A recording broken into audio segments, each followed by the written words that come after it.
As someone who's experienced chronic homelessness over the last 25 years, one thing I can tell you is that the way that they assess mental health and mental health within the homeless community has gotten to a point where it's just as bad as all the other crap that we see in our society. So let's get into this. Let's talk about how not only homelessness has changed with the way it sees mental health over the years, but kind of what they're doing. And then really the question becomes, is it really mental health issues that are bringing people homeless, or is it something else that's going up here?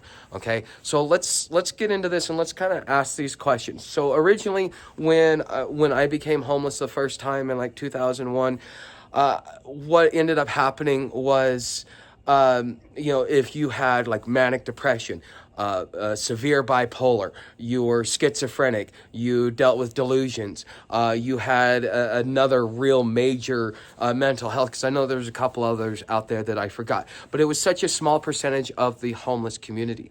At that point in time, the homeless community was largely perceived as being drug addicts. But as the things have changed over the last 25 years or so, is that it's now your mental health issues is what made you a drug addict. Your mental health issues is what made you a criminal. Your mental health issues is what made you homeless. But is it really mental health? What percentage of the population actually has to deal with these major mental health issues? Somebody who deals with depression, somebody who deals with anxiety, these are not conditions that are going to make you so dysfunctional that you cannot function within society. There are a lot of jobs out there that cater to those that have mental health issues.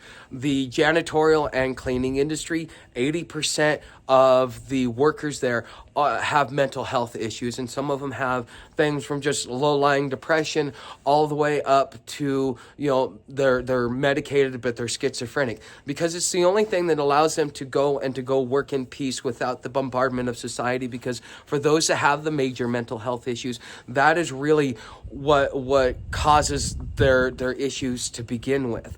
And so by being able to have that peace to go off to work, to be productive, and to be able to make their own money, it gives them a sense of self-worth. It gives them a sense of being able to go out there and do something productive in society while still being able to manage it. Because 25 years ago, if you said you had a mental health issue, so for me, I don't have a mental health issue. I have a trauma-related accident that happened.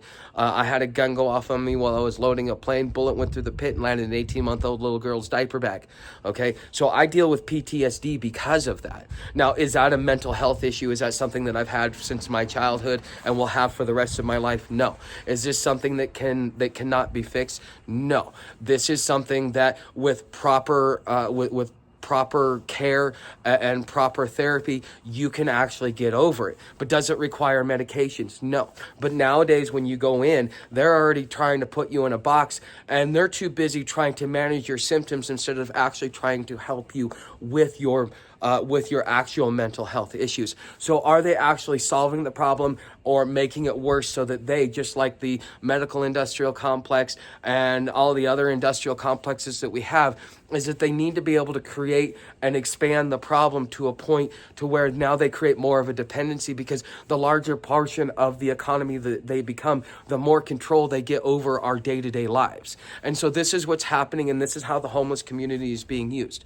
So the reality is, what types of things that are going to lead people to become homeless but aren't necessarily mental health issues? There's a few of these. First of all is lack of gratitude. Lack of gratitude is probably one of the most important lessons you learn out here being homeless, is to be grateful for the things that you have and to stop coveting the things that you do not have. Okay, it also teaches you the ability to kind of stand up on your own 2 feet, because although you may stand out there on a corner or you may go hustle up some work, you realize that the world just does not care for you. You had that false sense of humanity when you were in the house community, that people actually cared, but once you really get out here and get to experience it, you realize people don't care. And then you also have to deal with the mental anguish of society using you as their personal whipping boys.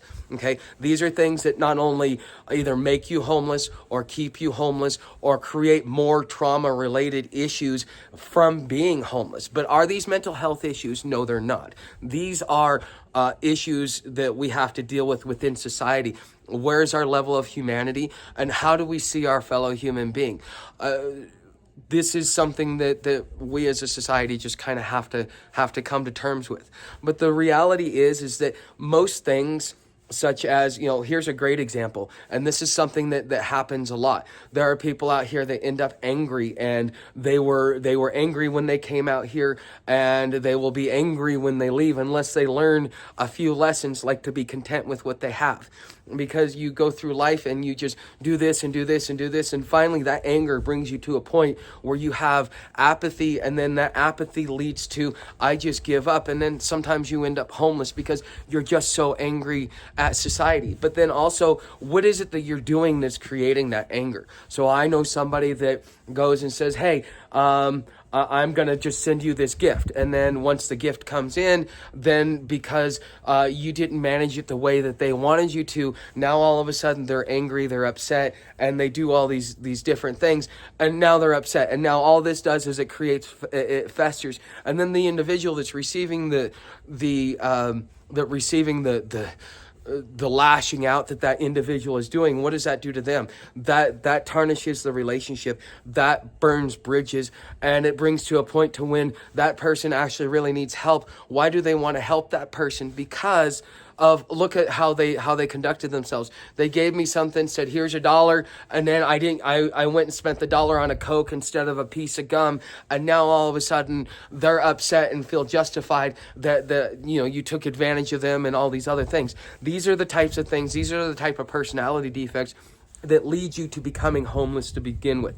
Is this a mental health issue? No. These are learned behaviors. These are behaviors that are passed on to us through various other means, such as, whether relationships that you've been in, or experiences that you had, or the environment in which you were raised in. But are these mental health issues? No, they're not. Now, these things will lead you to become homeless one day, if you don't really get going, what's going on up here, it rebalanced out. Because here's the reality of it, and this is something I've had to learn over the last 25 years. You need to be grateful for what it is that you have, even when you have nothing, because you know what? You could have a lot less. So sometimes you just got to psych yourself out and remind yourself that it could be much worse. And, instead of sleeping on a street corner, at least I got a place to stay on somebody's land, okay? Or the other things that I have had to learn is that emotions have no place in your day-to-day life. There's something between you and your friends, your family, the ones that your loved ones and stuff like that. But emotion has no real place in society. And the thing is that as society has broken down, it has allowed emotions to become facts.